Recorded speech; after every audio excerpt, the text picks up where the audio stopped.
So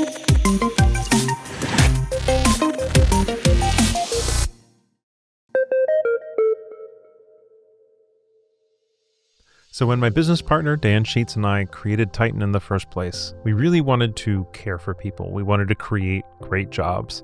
And it wasn't obviously the most natural thing for people to decide to do, but it just really was what we focused in. And we didn't even totally realize at the beginning that that's what we wanted to do. But we brought in a brand consultant to start figuring out, like, who are we as a company and what do we really want to do? And as we started talking about kind of all the words and phrases that really aligned with us, we started saying, oh my gosh, like we have this shared vision of like doing right and doing good. And a couple years in, we wrote it up and we called it the Great Titan Experiment. We said we wanted to create a place we actually wanted to work for. And that's a lot to say because we had both worked at places that weren't like that. I want you to come in on the weekend and, do your TPS reports. And we were really tired of living life that way. We wanted to find and help create a better way. But along the way, one of the things we found is that if your company and organization is structured around taking care of people and giving them a great place for them, those people who are happy and healthy and in a supportive environment are actually the most productive. They're most effective. So even if your goal in creating a company or a development team is to make a high productivity, highly effective, super expert dev team, it turns out this is still the way to do it.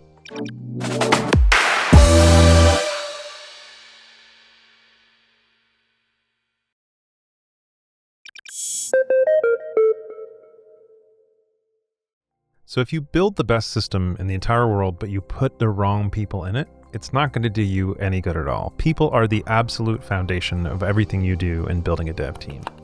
And at Titan, we're really kind of structured around this idea because we understood the people long before we understood the systems. When you look at our core values, the number one core value at Titan is trust comes first. Because if you can't trust the people you're working with, everything else is going to fall apart. And that's true for employees, that's true for bosses, that's true for your clients or whatever else. If you don't have trust, no other systems will work because people aren't going to trust that you're going to follow the system. They're not going to trust that the system actually was designed for their good. The trust really is foundational. And if you think about a bureaucracy, a negative experience that you've had a bureaucracy or you've heard from somebody else having, thinking about the worst policies that they have. Those policies come from fear, from lack of trust or responses to bad actions that now they have to protect everybody from. There's a former employee of Titan named Dave Hicking. He's one of our alumni, is what we call our former employees. And he would often talk about the fact that a lot of structure in larger organizations is really just scar tissue. Some damage happened, some negative thing happened at some point in this history. Somebody did something, and a person looked at that and said, you know what I need to do? I need to make a policy to make sure that never happens again. And we could see this jokingly when you say, no shirt, no shoes, no whatever else, lots of places, and we laugh at when those get a little bit more excessive, nobody can come here with a penguin. Well, what story kind of led to that, right? But when you find yourself in bureaucracies, more and more times when something goes the way people don't want, they say, we got to make sure that this never happens again. They had a person who did something they shouldn't have, which is, obviously a problem in the first place. But they respond to that by saying not, oh, let's figure out why that person was here, why they did that thing. They say, let's make sure this never happens again. And more and more just kind of systems and structures and processes get built on top, rather than identifying the core issue, which is usually about people and how people interact with each other. And one of the most important things about getting the people equation right is to have good people in leadership, good managers. Quality culture does come from the top, from the ownership, from the top level leaders, but it can be degraded if it filters through a bad medium. So if you've got this incredible leadership team with all this vision and all these kind of high quality values, and then they pass it on to people who are selfish and inconsiderate and, make people's lives difficult, it doesn't matter the ideals that you have if it's not actually the day-to-day life that people are interacting with. And I have a pretty small team, a couple dozen people, and even then I'm at a large enough size that I'm not interacting with every member of my team every single day. And so the people that they interact with every day, those are those managers. And good managers are going to value their team members, and they're going to try and create a healthy culture for them. So good managers are not spending their time, trying to make sure that they look good. A good manager is empathetic and considerate and understanding and trying to make a better experience for the individual people who are under their team. And if you're thinking about kind of creating good manager culture and hiring good managers, you can ask yourself, would you want to work for this person? Would you believe that they're going to represent you honestly and advocate for your needs up to your boss? Good managers are going to advocate for and provide for their team. They can be honest to leadership about the team members' shortcomings for sure. They can say, oh, they might have this problem or that problem, but they're going to do it in a way that is advocating. And if it is a real big issue, then they will have spent so much time and energy advocating for the members of their team that leadership will know that, hey, if there's something they said that's wrong, they're not going to jump to this immediately. So this is something we really need to pay attention to. And a good manager sometimes will even fight the boss. And that's a pretty impressive thing to find, is a good manager who is so strong and intent in advocating for their team that if you, the boss, are saying something, they say, nope, that's not the best outcome we have here. That's someone you want who's willing to stand up to you. So you might be saying, hey, if it's all about bringing in the right people, who are the right people? And before you hire anybody or build your team or even evaluate your existing team, it's really important to be able to answer this question of, what are we about as an organization? Who are we trying to be? What are we trying to do? What's our kind of long-term values? And it doesn't necessarily have to mean that you're doing like a formal vision casting seminar or a 5-year plan, but the company or the team or the organization should have some sense of, why are we doing this? What defines success or failure for our organization? And this will help guide who the right people are, because it's going to be the people who are going to fit well within that organization, who can be in line with your values. And it can also help you figure out how to evaluate and reward and guide the people who actually work there, because you know what they're supposed to be doing, what they're supposed to be about. It also helps the team be on the same page, because you could bring in good people, but they have a wide range of how they can possibly be as a person, right? And to say, these are the things that we want from you, these are the things that are rewarded, and these are the things that are not rewarded, helps them understand, okay, at this particular place in my life, at this particular company I'm working at, these are the values, these are what I should be focusing on. And it also helps people know what will not be tolerated. And even a very good person can behave in ways that they don't know are out of sync with the company's values, because they might be things that are normal to them. It also helps them know what they're safe from. And, you might operate out of some fear because at previous companies, XYZ might happen to you, but at this company, that is not viable. That cannot happen. That is not allowed. And so now they can operate out of more safety, or they can operate with more creativity and flexibility because they're not worried about those things. And we have lots of examples for this at Titan. It's going to be different for you. But for example, at Titan, we tell our team, clients can't force you to work over 40 hours. Their stress is not our stress. We say, hey, if you are going to hear bad news in an annual review, you're always going to know it long before the review. Nobody should ever worry about showing up to a review and, hearing really bad news in the review. They can be really scary things. They don't need to be for us. So we're basically just trying to say, like, what are potential things that can be solved by just communicating? What are we about? Who are we trying to be? And defining those values in a way that guides our hiring, that guides how we're interacting with our team, and guides what they should be doing and not doing as well. So set healthy expectations, be explicit as possible about them. We've got some core values that we have at Titan that we set so that we can help think about who are we hiring and help those people know what is valued in them. One of them is cancel hustle culture. We're not trying to hire the people who are the 10x developers who are total jerks to everybody around them and ignoring their families, or we have one that says weird means interesting, which helps us focus on the fact that we actually appreciate having people who are different from each other in their values and their experiences, and also they know that that's something valuable and that they should bring to us. Or we have one that's called you've already made it. We're trying to help people understand that this is not a place where you need to be showing how smart and how bright you are. You're already good enough, so now how can that define how you operate? And that helps us think who we should hire and help them know how they should behave. Or go home after 40, sometime in your first couple weeks at Titan, you're probably going to have somebody pull you aside and say, I know that you're kind of focused on this project, but you're limited to 40 hours. So please get out of here and don't do that next week. Now, having and defining your values is great, and it's a very important thing to do. However, it's fun to talk a good game. It feels really good. But everyone has had an experience with a boss or heard a story of one who's talked a good game when it's sexy to be the good boss, who's like, oh, I'm going to give you this, and well, we'll never do that, and we'll always allow this. And then the moment anything is difficult, they roll all of that back. And it turns out it was all just talk. It's almost a tech trope at this point. Some VC bro who's a progressive, caring CEO who treats the team like their family until things get difficult, and then they treat the team like they're garbage. And so this brings us to the concept of integrity. And integrity has a lot of definitions, most of which have to do with, moral uprightness and doing the right thing.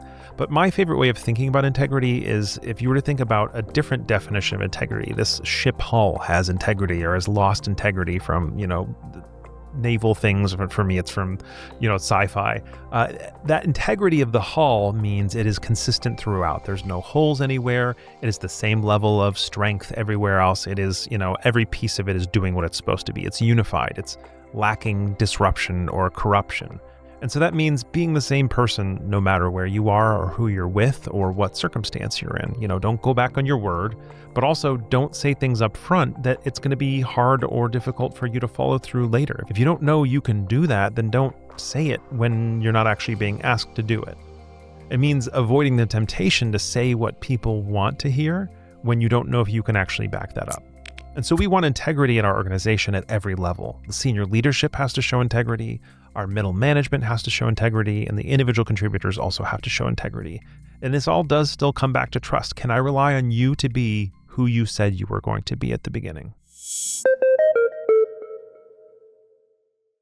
Now, one thing I've found is that all of these things, defining our values, hiring good people, showing integrity, hinge on the culture of communication we've created at our organization. On my podcast, Business of Laravel, I ask business owners to talk about a lot of things, but one of them is what book or books have helped you get to the point where you are today in your business career if somebody else wants to kind of get there too. And you'd think it would be all these kind of like corny LinkedIn style, business analogy books. But the one book that has been mentioned more than any others is one of my favorite business books ever, which is Radical Candor. And if you're not familiar with the word candor is the word that turns into candid. So if you can imagine someone saying, can I be candid with you? Which means, can I be honest? Can I be open or direct or forthright? It's about speaking the truth to people, not just when it's cool to speak truth, but also when it's not very fun to speak the truth. So this book is very much about how business environments do significantly better when people are able to be open and transparent and candid with each other. And it's very interesting because at the beginning of the second edition of the book, I believe it was, she actually mentioned how some VC bros, again, had taken advantage of that and said, oh, well, I'm just being candid when they were completely awful. And she mentioned in that first version that the original title of the book was actually Compassionate Candor, because it's not radical in that you're being a jerk even more than you were before. It's radical in that being candid and transparent and open with people can radically transform the amount of trust and care and safety we have in our workplaces. So what does it look like to apply radical candor in our dev shops? Well, we definitely should set our expectations up front. We should communicate up front, what are we about and what are we looking for? And one of the things that we talk about at Titan, one of our core values is be kind, speak truth, don't wait. So we want to focus on as soon as there's something that needs to be said, whether it's before someone gets hired or it's on their first day or it's as soon as the problem has happened, we're going to talk about that issue as truthfully and honestly and kindly as possible. And kind doesn't necessarily mean nice, doesn't mean we're dancing around the truth, but we're not being unnecessarily cruel or unnecessarily unkind. We want to build a culture of transparency, of trust, of safety, where the members of our team have seen the examples that we've set that we're going to communicate. And communication may not be easy every time, but it is the right thing to do. And if we're doing it openly and transparently, it can be safe because everyone is communicating this way. The leaders are communicating this way. And then we expect everybody else to communicate that same way. So we're modeling it and we're teaching it and then we're enforcing it. We say, this is what we expect of everybody. Everybody needs to be open and transparent and communicate like this. And a lot of this, even though it's kind of like had like a little bit of a somewhat positive, somewhat negative kind of spin, when we think about communication, we still more often assume positive than negative. But what if we're not talking about creative communication or planning communication? What if there's an actual explicit conflict that's come up? Often what happens is when we're trying to build these safe spaces and these kind of nice places, we end up building these kind of nice circles where nobody actually wants to bring up the negative thing or the conflict. At best because everybody's trying to be kind, at worst because they're worried that if they kind of speak up, they're going to get in trouble. And it's funny because every new developer that has joined Titan has been surprised to learn that Matt Stauffer, the Mr. Rogers of the Laravel world, turns out to actually be very direct and frank. And we kind of have this like your first time you get your code reviewed, or the first time there's you try to work 60 hours that week, even though you've been told not to, whatever, we can have a tough conversation, and being kind and being a considerate person does not mean not being direct. And so we definitely had a time in Titan's history where, as we were growing larger, it was becoming more necessary for us to be intentional about our difficult conversations. And so I brought the whole team together and we read a book called Crucial Conversations. And it was basically a book all about what does it look like for us to have these hard conversations, not just the easy ones. I'd highly recommend checking out that book. I wish I could do a whole video on it. But having the skill of how to have healthy conflict and healthy conversations that are difficult and even potentially critical or disagreeing, it's really important to have a healthy dev team culture. When I say all these things about kindness and caring and safety, what I don't mean is we all just sit around and say nice things to each other all the time. What I'm saying is we are all capable of communicating the good and the bad. And think about the least healthy team culture you've been in. It's likely you're frustrated because there's a lack of communication. You're frustrated because the communication that's there is bad. Sometimes it's a lack of positive communication, but more often than not, it's ineffective conflict management. It's ineffective or maybe non-existent communication about difficult things. You don't feel safe or free to say what you don't like, or if you do, it's not listened to. So imagine that exact same scenario for that worst team that you've been in, but in that moment you felt free to speak up because it'd been modeled and approved without threat to your job, and you know it'll be listened to and hopefully even acted on. All right, 2 more components in this video. First one, mutual improvement. One of the things that's a key focus in the Laravel community that makes it super attractive to outsiders is that the desire to help each other is a really high focus in the community. The most popular thing you can do in the community that's going to give you the most reputation is teach or help or create. And at Titan, we often hear our clients refer to something they often say is the Titan brain, the way you bring in 1 developer or 2 developers, but you get access to the entire team, plus the knowledge of people who often used to work there or leadership or whatever else. And so, this is fun because there's a good chance you have the author of the framework working with you or someone who's spoken or written on that project. And that is something we build through lots of very practical steps. And we'll talk about some of them later, things like pair programming and internal talks in 20% time. But the most important part about creating a healthy developer culture that's relevant here is we do it by encouraging people to be helpful to each other and hiring people who like helping each other. This aspect of developer culture where instead of having to compete with each other to prove that they're smarter and they're better in order to worry about their job, they can instead say, oh, I have a focus of helping other people. I have a focus of teaching the rest of my team. I have a focus of contributing to my team and to the broader Laravel community, allows us to have this Titan brain because when somebody has done something, first of all, they're going to share it naturally, which means everybody else either knows it or knows this is the person to reach to. But second of all, even if you're not the developer in the project, you may not be the person getting all the credit. You still want to help because everyone is just there building each other up. And so that's a really incredible opportunity. And it's also a safety for people to just be able to help without worrying about how it makes them look. All right, our last one is the most directly practical. You want to offer good benefits to your employees. These are benefits that allow them to care for their family, like flexible hours and good health care, things that mean they don't have to worry about their family's health or their family's education or their own health, allow them to focus more on the job that they're doing. It's also the right thing to do, but from a very practical perspective, it's actually very valuable to having this healthy developer culture. You want to help them learn? At Titan, we do 20% time, whereas 20% of your week can be spent kind of building your own knowledge base and what you're aware of in education. We also send folks to Laracon and sponsor them purchasing books and courses and everything like that. And you can also just prioritize the people in the most need when you're making decisions across the company. For example, every single time we have to choose which healthcare plan we're going to work with, there's a little bit of pressure to say, let's focus on the healthcare plan that makes it easier for people to handle their investing and minimize their tax advantage. And so far, at least every time we've said, actually, we're going to focus more on the plan that makes sure that people who are in difficult health situations are most likely to be able to take care of themselves versus the tax advantageous one. You really just kind of want to think about in this benefits world, and that's technical benefits like, Cobra, healthcare, whatever, and also any other benefits. hear their biggest concerns and try to address them. One example of how we're able to do this is we had several employees who were just constantly talking about, they're like, look, this 401k thing is cool, but it doesn't really matter to me to save for the future when I'm still drowning in student loan debt. So we looked into the opportunity for us to be able to give a small amount every single paycheck directly towards student loan debt. Things like that. Or people talking about their difficulty with taking care of their pets when they travel or whatever else. Think through the things that matter and are difficult and are important and valuable to your team, and look for opportunities to care for those for them. So overall, the trick to creating this healthy developer culture is to focus on creating an environment where you yourself would want to go to work every day. If you were this employee, what would you want in a healthcare plan, or in a style of communication, or in a way of handling conflict, or in flexibility of work hours, or whatever else? Try to place yourself in their shoes, imagine what you would want, and create the environment you'd want to work in, and that's going to get you there. That will make it happen, and it's worth it.